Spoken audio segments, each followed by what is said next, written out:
পরিস্থিতি চাকরিও করাতে পারে, পরিস্থিতি দোকানও খোলাতে পারে। পরিস্থিতি যা কিছুই করাক, সেই জিনিসটা খারাপ না, সেই কাজটা খারাপ না। খারাপ যদি হয় সেটা হলো চিন্তা ভাবনা। সব খেলা তোমার চিন্তা ভাবনার। তোমার চিন্তা ভাবনাকে ইনক্রিজ করতে হবে। চিন্তা ভাবনাতে যদি দরিদ্রতা এসে যায়, তাহলে দুনিয়ার কেউ তোমাকে ধনী করতে পারবে না। একটা গরিব লোক শুকনো রুটি খাচ্ছিল। রুটির সঙ্গে আর কিছুই ছিল না। সে একটু একটু করে রুটি ছিঁড়ছিল আর খাচ্ছিল। একজন ভদ্রলোক সেখান দিয়ে যাচ্ছিলেন। এটা দেখে ভদ্রলোকটি ওই গরিব লোকটিকে জিজ্ঞাসা করলেন, ভাই, এটা কি করছো?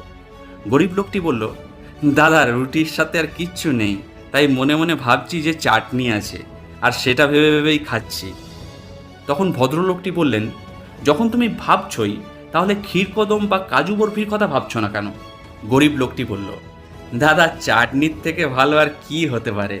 যার চিন্তা ভাবনাতেই চাটনি আছে, তার জীবনে ধন দৌলত আসবে কি করে? মানসিকতা বড় রাখতে হবে। আর এটা যদি ঠিক থাকে, তাহলে পুরো দুনিয়া একদিন তোমাকে সাফল্যের চরম শিখরে পৌঁছে দেবে। তাই চিন্তা ভাবনা বড় হওয়া চাই।